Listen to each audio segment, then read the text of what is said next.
UPS, FedEx currently have all of their tariff levying facilities in place. So once everybody knows what the tariff needs to be, they don't have to stop.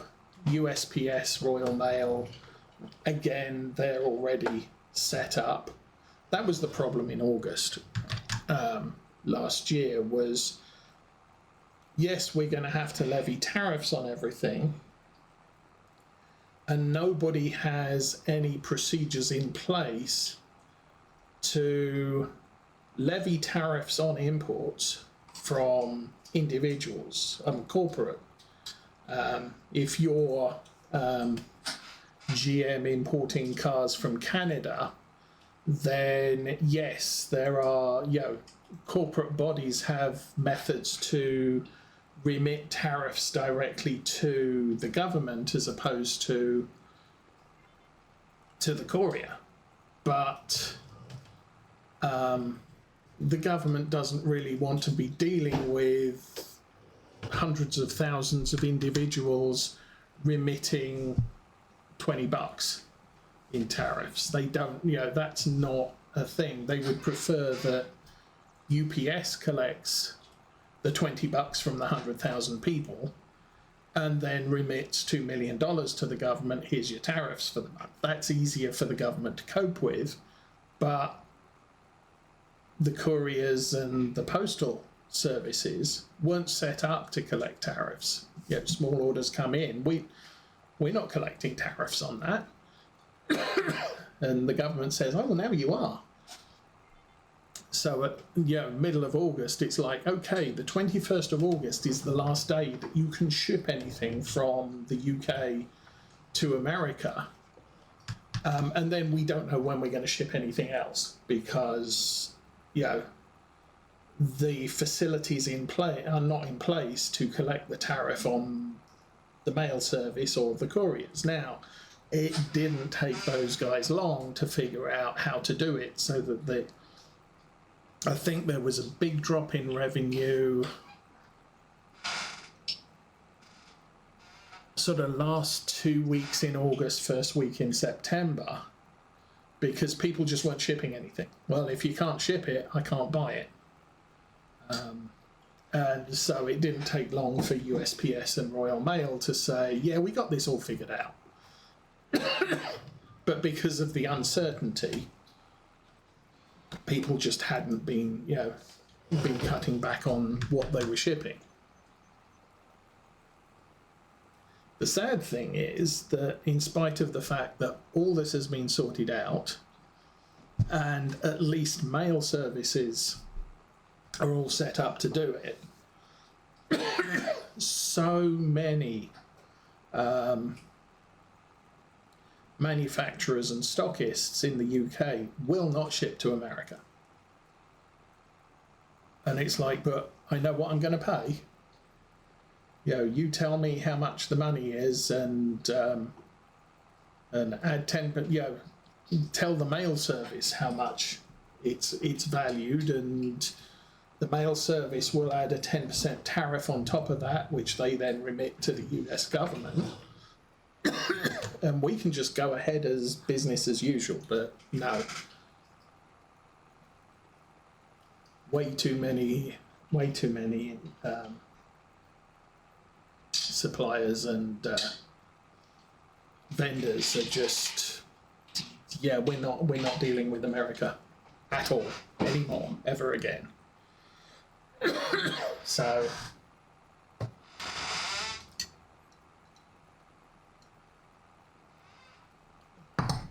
short of getting my parents to order stuff and then ship it to me, which is probably annoying for them, kind of limited into what I can order from the UK anymore.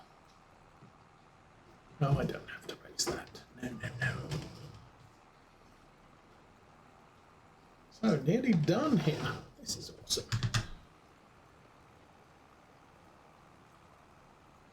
So about 2 more rows, 3 more rows after this one.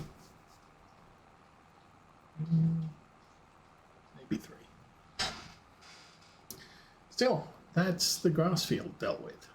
It is no longer a grass field. This is going to be part of field 3, or field 3 is going to be part of this field. One of the two. 10:40 almost. We should be finished this at round about 10:45.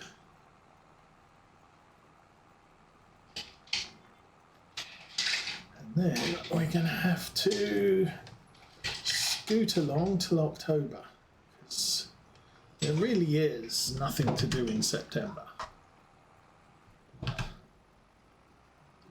On cruise and oh, hello, stuff. No, not doing that. So there's a few cultivating contracts which yeah.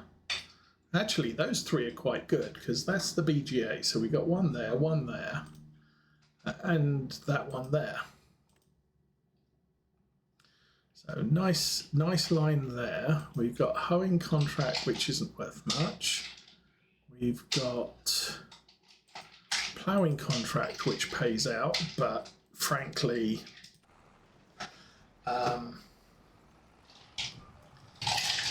I only have a tiny plough, and ploughing contracts take a month of Sundays, so in spite of the fact the pay's good, it's like, you just know the time is not good. So we'll skip through, obviously we'll skip by the day through September. We'll check what's on sale at the store. We'll see if there are any contracts. I'm disinclined to do any contracts through the month of September at this point, because I really don't need to. So, and then, okay, so as far as new equipment's concerned, we bought a weeder, and I didn't have to lift that up. Let's put it back down again.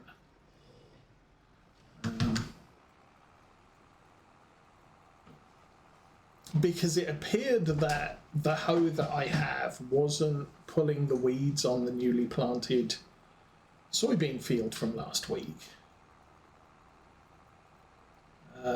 And so I decided, well, maybe I need to run the weeder over the field. And the weeder did pull some weeds, but not all of them. And it wasn't until I did a closer investigation that I discovered, well, actually, they're not any sort of weeds that I know anything about. I know small weeds, I know medium weeds, and I know large weeds. And what we were presented with were intermediate weeds. We will take a little jaunt over to our new soybean field. I'll fly. I won't drive over there.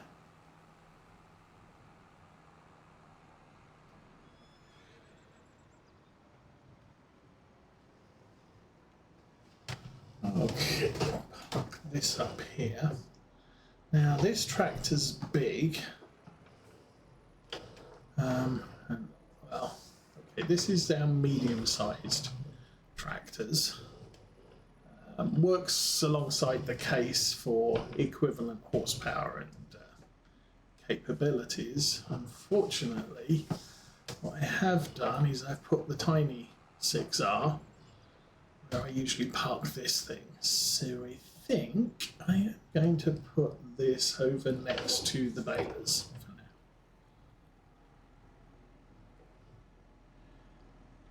for now. Put the weight back on it. Good. Okay, so what are we going to do? We're going to look at my soybean field, which is this one here. Visit. So here we have soybeans, and we have weeds partial. So I've ripped up all the small weeds. If we pull up the field itself and soil composition weeds. Okay, let's turn off the stones. So you can see there, this is a different colour. This is not big weeds, it's not medium weeds, it's not small weeds, it's intermediate weeds. And the only thing I'm allowed to do with those is spray them. And I'm not set up for spraying. And frankly, I would prefer to lose the yield and retain the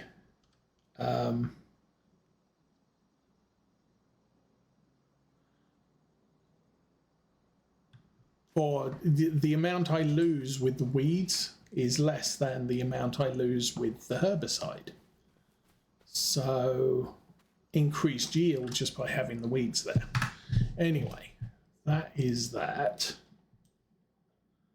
Why are these fields purple? Because they got mulched. This one has not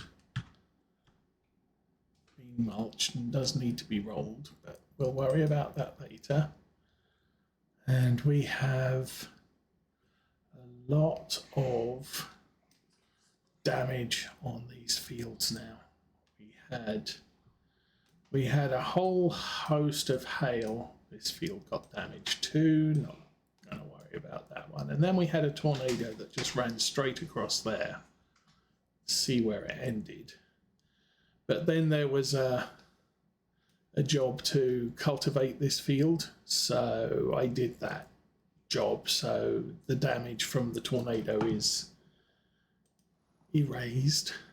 Anyway, let's get back to the truck and jump out. So that is all of the things we need to do for September. So I'll sleep till 7 because why not? We will see what comes up.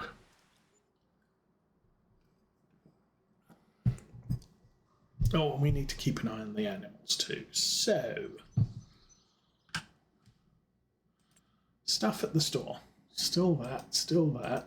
There's a bale trailer. There's a sugarcane planter and a wrapper. Don't need that either. Okay. Nothing there, and really not much else there. Cows are happy and fed. It's good. We don't have 30,000 milk yet, so don't have to sell that. And the manure and slurry is like, peh. Sheeps are good. Might want to think about dumping some oats in the horses. The horses don't eat much, so it's really not a huge problem. We looked at that. I didn't look at that. So we're still processing the manure and the slurry. We do have a full tanker's worth of that. This is coming on fine, but I usually wait till they're about 2/3 full before we think about doing things with those. So, sleep. Was that day 3 or day 2? I think it was day 2. Time lapse is 3. So, quick checks again. See what we're looking at. Oh, lots of stuff at the store. Wow. Okay, lots of stuff on the store. And it's raining. Nice. Awesome. So, things are still green. It's still September. Horses have food. Cows have food. Sheep have food. And we're still not moving on very much. Contracts, yeah, not so much.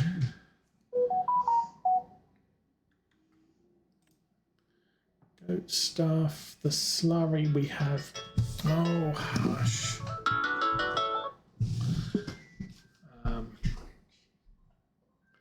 Yeah, so we've only got about a day's worth of that left. I'm fine with that.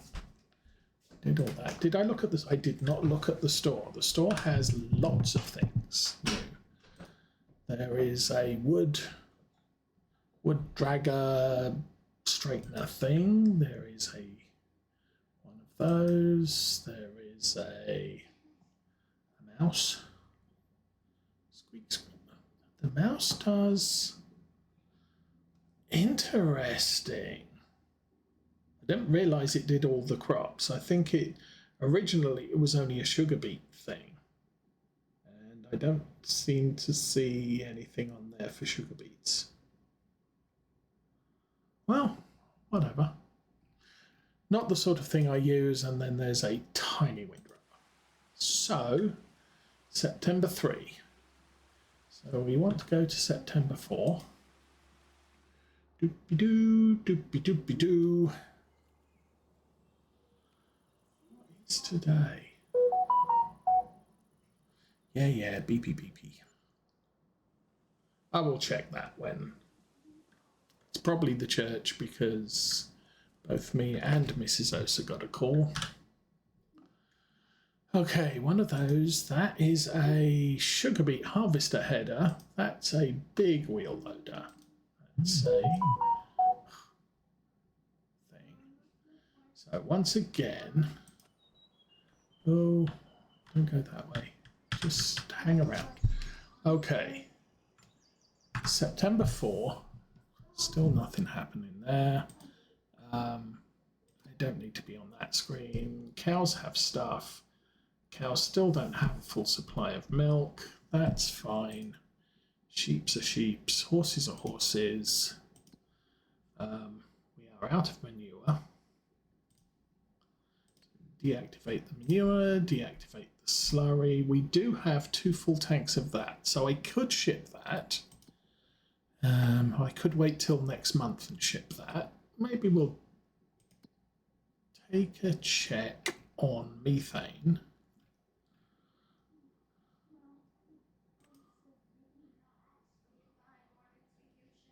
It's horrible. Okay. Methane is horrible, so I'm not. It doesn't matter. Actually, you know what? The variability of methane is 801 to 819. It doesn't matter. Just sell it when it's available. So I could sell it. I'm going to wait till September 4. Is there anything else I needed to look at? No. Let's sleep till September. And I am going to back us up to 6 o'clock. Because we know for a fact there is going to be a lot of work to be done in the next couple of months.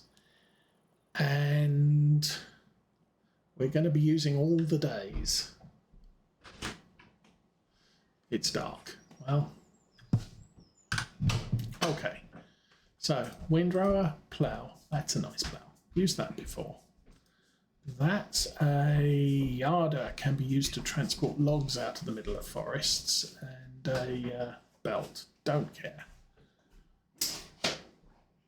Okay, that's all of that. Now we go here, and that is what it is. Wool. That's still halfway. Contracts. Ooh. What is that? Sugar beet harvest? No, not interested. Ploughing, not interested. Stone picking, not interested. Okay, we're good with that. Sheeps have got food. Horses still have a lot of food, comparatively speaking. I could top that off. We've still got a lot of straw. We're not even halfway to 30,000 on that yet. That is almost. Possibly tomorrow we will be harvesting, and all the world is yellow. So let's go shopping. Cotton harvesters.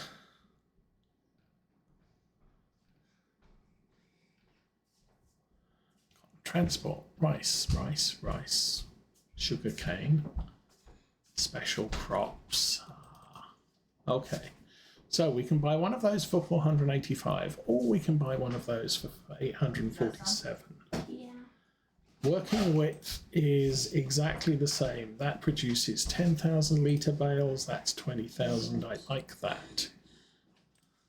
That has more horsepower, but really functionally, that's good enough. So, customize.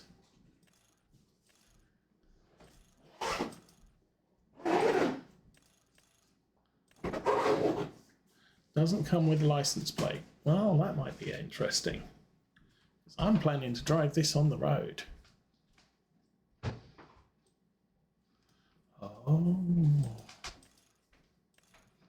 Oh, these all come with twin wheels. And we'll go with those. So I am going to buy that.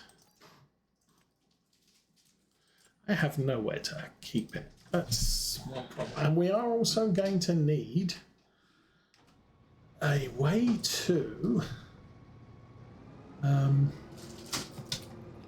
move cotton bales. For right now, I just need a way to move the cotton baler down to our fields and get the world started.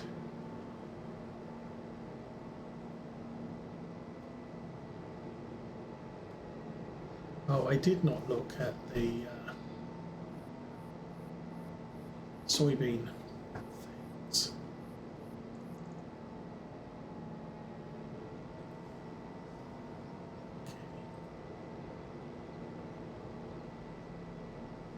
Okay. Awesome, 16 miles an hour.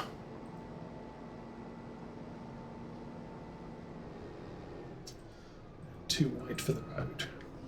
Awesome stuff.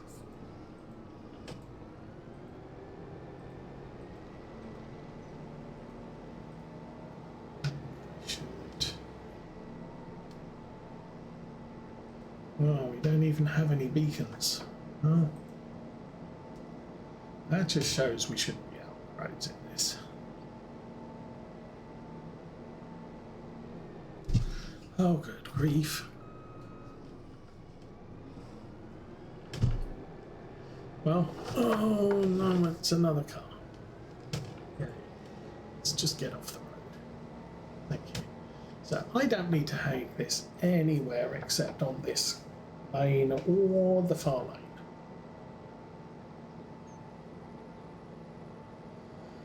But once we're to the fields, I'm going to get this set up on a worker. It can do all the things it needs to do, and I don't have to pay any attention. This is probably one of the best harvesters because it self-unloads and everything else. It's just going to do everything I need to on the worker. I don't have to babysit it. Even the normal harvesters, which we're going to be using for the corn and soybeans, I'm going to have to babysit them because they need to be emptied. And this just dumps its stuff on the road, so awesome.